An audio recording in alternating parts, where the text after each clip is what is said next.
Eh bien yo tout le monde, c'est Zelvot, aujourd'hui on se retrouve pour une nouvelle review et ça va être celle du G9 Odyssey de chez Samsung.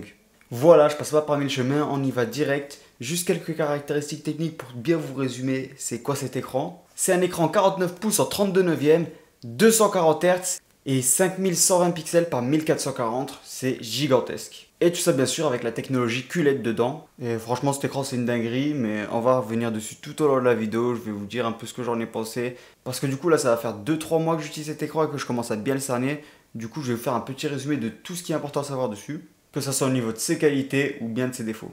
D'ailleurs je l'ai payé 1399 €, je vous mets tous les liens en description si ça vous intéresse. Il s'agit d'un lien affilié, donc si vous vous achetez via ce lien ça ne vous coûtera pas plus cher, mais Amazon me reversera une partie de leurs bénéfices au lieu de tout prendre pour eux. En bref, ça permet simplement de soutenir la chaîne. Et c'est parti, on passe à l'unboxing. Sauf que malheureusement, il n'y aura pas d'image de l'unboxing parce que, sans faire exprès, j'ai supprimé les rushs.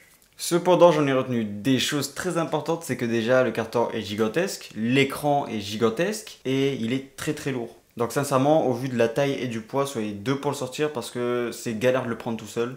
Donc soyez deux parce qu'un écran de 17 kg et de cette taille parce qu'il est gigantesque, avec surtout un incurveur 1000 R comme ça, à sortir tout seul c'est vraiment une galère. Parce que j'ai été obligé d'appeler une deuxième personne quand même. Donc je vous le recommande fortement d'être deux. Et du coup on passe aux caractéristiques techniques. Au niveau de l'écran, c'est un format 32 neuvième, donc avec un écran qui va faire 5120 pixels par 1440, c'est gigantesque. Pour vous donner une idée, c'est simplement l'équivalent de deux écrans 27 pouces en 2K collés l'un à l'autre. Au niveau du taux de rafraîchissement, on peut monter jusqu'à 240 Hz, qui est gigantesque dans cette résolution. Il faut vraiment avoir une très grosse config pour faire tourner ça. D'ailleurs, pour la petite anecdote, moi au début j'avais une 1080 Ti dans mon PC, j'ai dû changer et prendre une 2080 Ti pour pouvoir à peu près bien faire tourner cet écran. Donc si jamais cet écran vous intéresse, sachez que si vous voulez le faire tourner vraiment au maximum, il faut aussi avoir la config qui suit quoi. Au niveau de ses compatibilités, c'est AMD FreeSync et Nvidia G-Sync, donc là, peu importe votre carte graphique, ça sera optimisé au mieux que possible. Au niveau de la dalle, c'est une dalle VA en QLED. Le QLED va permettre plusieurs choses, déjà d'avoir des meilleures couleurs bien plus vives et contrastées, mais aussi globalement d'avoir aussi un meilleur angle de vue sur l'écran. Au niveau de la luminosité de cet écran, ça atteint 420 candela par mètre carré. Alors perso, je trouve que c'est énorme, c'est-à-dire que même là, la luminosité de mon écran, je suis autour de 20% maximum. Et malgré ça, je trouve que c'est déjà énorme en fait. Donc sincèrement, je ne sais pas si vous pousserez jusqu'au 420. Et je pense que vous aurez de quoi faire, peu importe votre type de situation. Sachant que si jamais c'était pas assez pour vous, Samsung a sorti le G9 Odyssey Neo. Donc il coûte 500 € plus cher, mais qui a un rétroéclairage bien plus puissant, donc une meilleure luminosité aussi à ce niveau-là. Personnellement, j'étais pas chaud de mettre 500 € de plus juste pour cette seule différence. Pour ça que j'ai pas pris la version Neo et je vous conseille en fait de faire comme moi, sauf si c'est vraiment une utilisation un peu particulière où vous avez effectivement besoin d'une intensité lumineuse un peu plus forte. L'écran est incurvé en 1000 R, donc c'est gigantesque. Si vous savez pas trop à quoi ça correspond, en fait, plus le chiffre est petit, plus l'incurvé est puissant. Je m'explique, 1000 R, ça veut dire que c'est incurvé sur un rayon de 1 mètre. S'il y avait 1500 R, ça serait un rayon de 1,50 m, 1800 R, un rayon de 1,80 m. Donc plus le chiffre est petit, plus vous aurez un meilleur incurvé. Mais d'ailleurs Samsung n'a pas choisi le 1000 R par hasard, c'est aussi parce que c'est ce qui se rapproche le plus de la vision d'un être humain.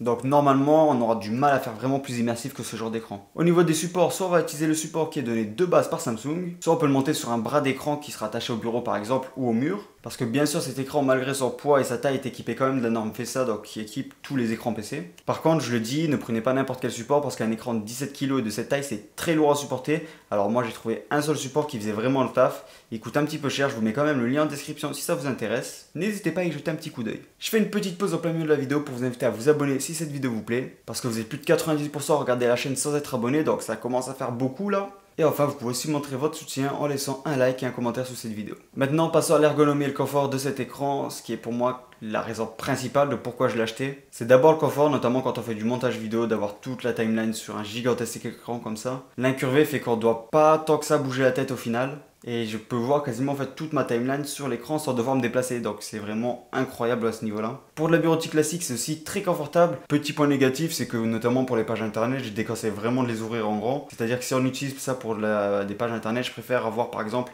un écran principal de 27 pouces à peu près au milieu et deux petits écrans sur chaque côté. Si vous faites de la bureautique classique, c'est ce que je vous recommande avec cet écran. Après, cet écran peut totalement, juste comme moi j'ai fait en fait, remplacer deux écrans comme j'avais avant. Parce que notamment avec toutes les fonctionnalités de Windows 11, on peut très bien mettre un écran à droite et un écran à gauche et avoir les deux fenêtres comme si on avait en fait deux écrans mais sans aucune séparation entre les deux. Et sincèrement, moi qui avais l'habitude d'avoir deux écrans avec la fameuse séparation entre les deux, je trouve que c'est magique d'avoir vraiment les fenêtres qui soient collées et de ne plus avoir aucune séparation entre ma partie droite et ma partie gauche. Après, au niveau du 1000R, c'est vraiment très immersif. Alors sincèrement, il faut se faire la main, il faut aimer. La première semaine, c'était bizarre, je vous avoue que c'est un peu particulier à prendre en main. Mais sincèrement, maintenant, au bout de 2-3 mois, je suis bien habitué, c'est un véritable confort à utiliser. Moi, j'aime énormément l'incurvé, donc faut avouer que j'ai matché direct avec cet écran, quoi. Après, une petite fonctionnalité que je me sers pas vraiment mais qui peut être pratique, c'est la possibilité de transformer cet écran en deux écrans réels connectés à deux machines différentes. C'est-à-dire qu'on peut très bien avoir une machine qui est connectée sur la partie droite de l'écran et une machine qui apparaîtra sur la partie gauche de l'écran, par exemple mon PC à droite et mon Apple TV à gauche. Donc c'est une petite fonctionnalité qui est cool, je m'en suis pas servi tant que ça, j'ai juste fait quelques tests pour voir comment ça fonctionnait si un jour j'en avais besoin. Et globalement ça fonctionne bien, donc c'est cool à savoir, si jamais vous en avez besoin, vous pouvez avoir deux machines connectées sur le même écran au moins. Et enfin un petit truc que j'ai pas compris pourquoi Samsung a fait ça, même si j'ai mon idée là-dessus, c'est qu'ils ont mis un support de casque à l'arrière de l'écran. C'est-à-dire que l'écran est gigantesque, donc si là je veux aller voir le support de casque, il faut que je me lève, que je me torde le bras là-bas et que j'aille là-bas. Samsung, pourquoi avoir fait ça? À mon avis, la seule raison pour laquelle ils ont fait ça, c'est vraiment juste histoire de dire qu'on ajoute des news qu'il n'y a pas sur d'autres écrans. Parce que c'est clair qu'à 1399 €, il faut bien justifier le prix de cet écran. Mais bon, je suis désolé de vous dire ça Samsung, moi j'utiliserai pas cette fonctionnalité, je préfère avoir mon support au bureau comme j'ai d'habitude. C'est bien plus pratique et moins contraignant. Maintenant, parlons un peu du design de cet écran. Au niveau du design de cet écran, il n'est pas totalement bord à bord. En vrai, il y a quand même des bords noirs qui sont un petit peu importants. Je trouve ça dommage, sincèrement, sur un écran à ce prix-là, d'avoir des bords noirs aussi importants que ça. Puisque notamment, même sur mon écran AOC qui a coûté 10 fois moins cher, j'ai 10 fois moins de bordure. Mais bon, sincèrement, je m'y suis fait rapidement. C'est juste un petit point qui aurait dû être amélioré, je trouve.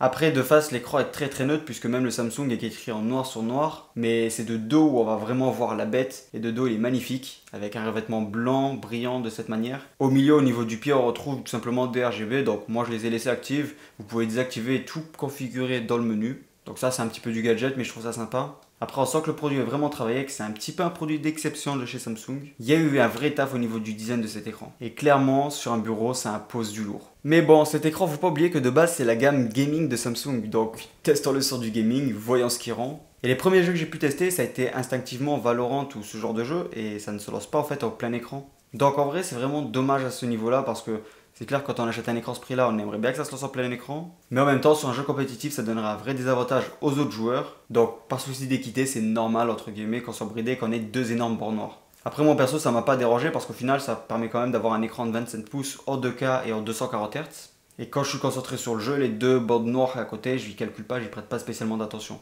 Par contre, le véritable point fort de cet écran, ça va être sur tous les jeux de simulation. Alors, notamment par exemple les jeux de course ou les jeux d'avion, ça va être un vrai plaisir à utiliser. Notamment depuis que j'ai acheté cet écran, j'ai acheté Assetto Corsa, j'ai acheté aussi un volant avec un pédalier parce que je trouvais ça incroyable le rendu du jeu dessus. Et c'est vrai qu'au niveau de l'immersion, on peut pas faire mieux que ça, on est vraiment dans le jeu. Et par exemple sur Assetto Corsa, quand je roule, je suis vraiment dedans et je suis vraiment immergé dedans, c'est incroyable. Donc c'est vrai que si votre style de jeu c'est les jeux de course, partez directement sur le G9, ça sera le meilleur choix possible. Après c'est clair que c'est un écran qui coûte vraiment cher, mais il faut pas oublier qu'il y a beaucoup d'innovation dedans et du coup ça justifie quand même en partie le prix. Déjà le fait d'avoir 5120 pixels par 1440 en 240 Hz, ça c'est déjà gigantesque. Le pire c'est que tout ça c'est avec la technologie QLED et sur une dalle qui est incurvée 1000R.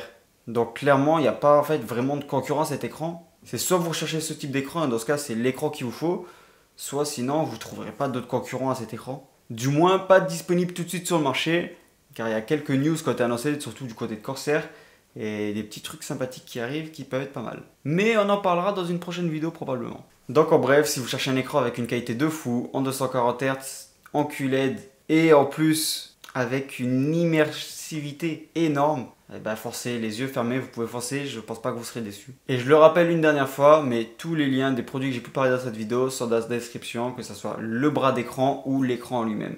Après vraiment il y a deux points négatifs que j'ai pu relever sur cet écran, c'est de une qu'il faut une grosse config pour le faire tourner vraiment. Et de deux, l'écran peut chauffer un petit peu sans que ça soit excessif bien sûr, sinon ça serait dangereux. Donc sincèrement moi ça m'a pas dérangé, ça m'a pas empêché non plus de faire des grandes sessions de travail de 6 ou 7 heures dessus. Mais le vrai point à prendre en compte c'est surtout la config, et il y a la configuration PC qui suit derrière. Et sur ce je vous invite vraiment à vous abonner, ça permet de soutenir la chaîne et ça me fait vraiment plaisir.